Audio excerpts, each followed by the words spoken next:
بقول شاعر کوئی مرا بھی نہیں اور کوئی بچا بھی نہیں.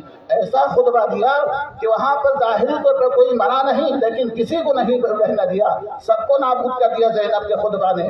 زینب کی سیرت ہے کہ اس کو جب آزادی ملی تو اگر کوئی اور ہوتا تو یہی کہتے میں تھک گئے, ہم تھک گئے ہیں, ہمیں مدینہ پہنچا دے. نہیں, کہا ہم جانا نہیں چاہتے ہیں, ظالم کے گھر کے اندر مظلوم کا ماتم کرنا چاہتے ہیں. یہ زینب کی سیاست ہے, یہ زینب کا طریقہ ہے, یہ سیرت زینبی ہے کہ کہیں اور جا کے ماتم نہیں کریں گے. ظالم کے گھر کے اندر, یزید کے گھر کے اندر مظلوم کا ماتم کریں گے.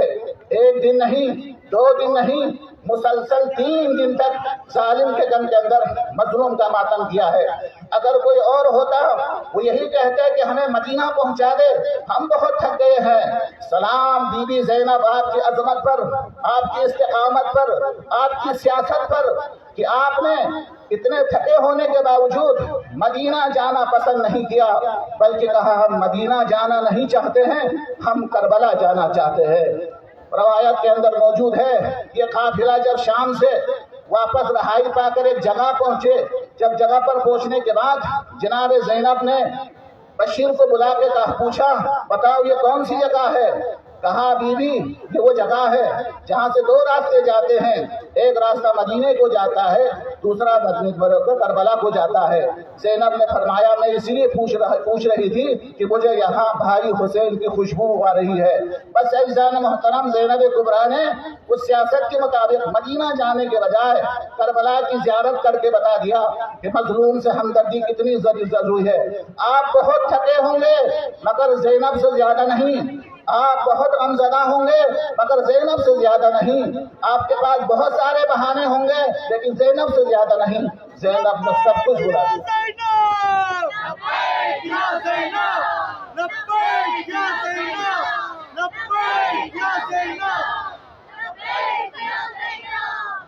ماشاء اللہ.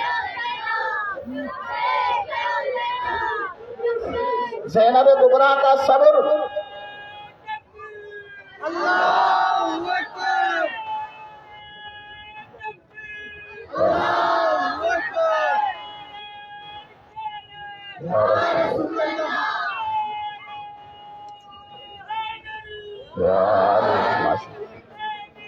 زندہ باد, زندہ باد, مردہ باد, مردہ باد.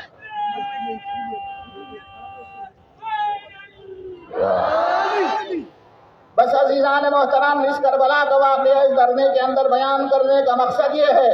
ایک مقصد تو یہ بھی ہے یہ نہ سمجھے کہ زینب کا کردار صرف خواتین کے لیے نمونہ عمل ہے, نہیں. زینب کا صبر خواتین کے لیے بھی نمونہ ہے, مردوں کے لیے بھی نمونہ ہے. زینب کبریٰ کی استقامت مردوں کے لیے بھی نمونہ ہے, خواتین کے لیے نمونہ ہے. زینب کی سیاست اور تدبیر مرد کے لیے بھی نمونہ عمل ہے, خواتین کے لیے بھی نمونہ عمل ہے. زینب علیہ السلام کی اس جد و جہد اور استقامت اور صبر تمام کے تمام صفات مرد کے لیے بھی نمونہ عمل ہے اور خواتین کے لیے بھی نمونہ عمل ہے. اس درجگاہ سے وابستہ رہنا ضروری ہے.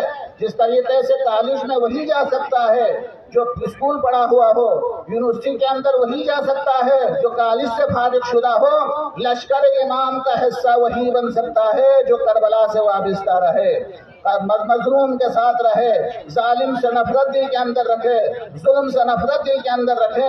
لہذا دیکھیں, ہم یہ سمجھے کہ اس ملک کے اندر کیا سے کیا ہونا چاہیے تھا اس ناحق خون کے گرنے کے اوپر, لیکن چند لوگ کے علاوہ نہیں ہے. یہ اس بات کی دلیل ہے کہ ہم زندوں میں نہیں ہے, ہم مردے لوگوں کے اندر زندگی گزار رہے ہیں. ہمارے اطراف کے اندر سب کے سب مردے ہیں. کہاں ہے وہ عدالت؟ کیا اس وقت بھی اگر وہ عدالت اگر جو ہے وہ ان مظلوموں کی حمایت کے لیے آ جائے تو اس عدالت کا فیصلہ, اس عدالت کا فائدہ کیا ہے؟ کہاں ہے حکمران جب ان مرحلے کے اندر بھی اپنے آنے میں چھوٹے سے مطالبے کو وہ قبول نہیں کر سکتا ہے تو حکمرانی کا حق کہاں سے ادا ہوتا ہے؟ اب بتا دو کہاں ہے وہ افواج جن کی ذمہ داری ہے سرحدوں کی حفاظت کرنا اور تنخواہ بھی لیتے ہو اور اس ملک کے سے لے ہوئے ٹیکس سے تنخواہ لیتے ہو, اس کے باوجود اگر تم سمجھتے ہو کہ دشمن باہر سے آیا ہے تب بھی تم ذمہ دار ہے, اگر اندر ہے تو اسے پکڑتے کیوں نہیں ہے؟ بس عزیزان محترم دیکھیے ہم کیسے ملک کے اندر زندگی گزار رہے ہیں، عدالتیں خاموش ہے، کچھ نہیں کہہ رہی ہے، حکمران زبانی طور پر بہت کچھ کہہ رہا ہے لیکن اس کے باوجود عملاً کچھ نہیں کر رہے ہیں۔ میڈیا کسی حد تک آپ کی حمایت میں آپ کی جدوجہد کی وجہ سے کچھ نہ کچھ متحرک نظر آتے ہیں۔ اللہ سے ہماری دعا ہے کہ اللہ ان کی توفیقات میں اضافہ کرے، مظلوم کی آواز پہنچانے کی اللہ ان کو توفیق عطا کریں، اس لیے کہ دنیا کے اندر ہمیشہ یہ اصول رہا ہے اہل حق بہت کم ہے، اہل باطل بھی بہت کم ہوتے ہیں، لیکن جو خاموش لشکر ہے وہ سب سے بڑا ہوتا ہے، سب سے زیادہ نقصان دہ ہوتا ہے۔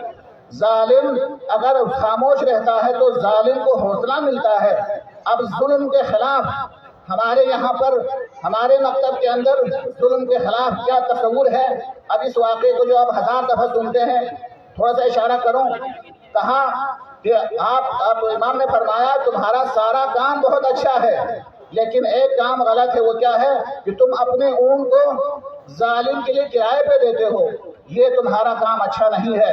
کہا فرزند رسول کہ ہم نے اس کو مفت نہیں دیا ہے، ہم ان سے کرایہ لینے والے ہیں، وہ ظالم حج پہ چلا گیا ہے، کوئی غلط کام پہ نہیں گیا ہے، تو امام موسیٰ کاظم نے فرمایا یہ درست ہے تم کرایہ لینے والے ہو، یہ درست ہے فی الحال ظالم حج کرنے کے لیے گئے ہو، لیکن تمہارے دل کے اندر کہیں نہ کہیں یہ تمنا موجود ہے کہ ظالم حج کر کے واپس آ کے تمہارا کرایہ ادا کرے۔ کسی ظالم کی بقا کے بارے میں اتنی امید رکھنا بھی ہم اہل بیت کو پسند نہیں ہے۔ اس سے زیادہ ظلم اور ظالم کے خلاف کیا تصور کسی مذہب کے اندر ہو سکتا ہے؟ بس عزیزان محترم، اگرچہ عدالت آپ کے سامنے کھڑی نہیں ہے، اگرچہ حکومت نہ فقط ہمارے ساتھ نہیں ہے بلکہ ہمارے مد مقابل کھڑی ہے، وہ ہمیں حقیر کرنے پہ تلے ہوئے ہیں، وہ یہ سمجھتے ہیں کہ ہم نہیں جائیں گے تو یہ لوگ ذلیل ہوں گے۔ نہیں، تمہارے آنے نہ آنے سے کوئی فرق پڑنے والا نہیں ہے۔ جب صدام دنیا سے چلا گیا، جب امریکہ کا صدر اتنا ذلیل ہو گیا، جب ہمارے زمانے کے اندر کتنے فرعون ہمارے اہل عزا اور حسینی لوگوں کے سامنے ذلیل ہو چکا ہے، تو تمہاری کیا حیثیت ہے؟ تو تمہیں سوچنا چاہیے اقتدار چند دن کا ہے، اس کو صحیح طریقے سے استعمال کرو، دنیا بھی آباد ہو جائے گی، آخرت بھی آباد ہو جائے گی۔ لیکن اگر ان خون ناحق ان مظلوموں کی آواز کو تم نہیں سنو گے، دنیا بھی خراب ہو جائے گی، آخرت بھی خراب ہو جائے گی۔ یہ جو شہید ہونے والے ہیں قیامت کے دن حکمرانوں کے گریبان میں پکڑیں گے، تمہارے اقتدار میں ہمارا قتل ہوا ہے، ہمارا گلا کٹا ہے، کہ تمہارے حکومت کے اندر ہمارے اوپر یہ مظالم ہوئے ہیں، یتیم بچے بھی ان کے گریبان پکڑیں گے، اور اس کے علاوہ قتل ہونے والے ہر مظلوم مقتول بھی تمہارا گریبان پکڑیں گے۔ حکمرانی کوئی آسان نہیں ہے، کسی ملک کے سربراہ رہنا کوئی آسان نہیں ہے، بہت بڑی ذمہ داری ہے۔ بس ہم دعا کرتے ہیں اللہ تبارک و تعالیٰ سے کہ پروردگار ہمیں ہمیشہ، جیسا کہ مولا کائنات دنیا سے جاتے وقت نصیحت کرتے گئے حسن اور حسین سے، ہمیشہ ظالم کے خلاف رہنا، ہمیشہ مظلوم کی حمایت میں رہنا۔ اے مولا، ہم آپ کے اس قول کے مطابق اس پر عمل کرنے کے لیے، مظلوم کی حمایت کے لیے یہ سارے لوگ یہاں موجود ہیں، اے کریم پروردگار ان تمام کی حاضری کو اپنی بارگاہ میں قبول فرما، مظلوم کو فتح و نصرت و غلبہ عطا فرما، ظالمین کے اوپر اپنے قہر و عذاب کو نازل فرما، ان کی سرپرستی کرنے والوں کے اوپر اپنے قہر و عذاب کو نازل فرما۔ اے پروردگار، یہ تو ہمیں یقین ہے کہ وہ سب کے سب ذلیل ہوں گے، لیکن ہماری تمنا یہ ہے کہ جلد ہماری نظروں کے سامنے انہیں ذلیل خوار فرما۔ اے کریم پروردگار، جو ہمارے خلاف سازش کرتے ہیں ان کی سازشوں کو ناکام فرما، بیت المقدس کو آزاد دیکھنے کی ہم سب کو مہلت عطا فرما، جنت البقیع اور جنت المعلیٰ کو آباد اور آزاد دیکھنے کی ہم سب کو مہلت عطا فرما۔ اے کریم پروردگار، قبر زہرا جو ہم جب مدینے میں جاتے ہیں پوچھتے ہیں زہرا کی قبر کہاں ہے، کوئی کہتے ہیں بقیع میں ہے، کوئی کہتے ہیں گھر میں ہے، کوئی کہتے ہیں اپنے بابا کے ساتھ دفن۔ پروردگار، اس قبر زہرا کی نشاندہی کرنے والے وارث زہرا یوسف زہرا کو اس میں ظہور عطا فرما، ہم سب کو ان کے مخلص انصار میں شامل فرما۔ جو جوان یہاں پہ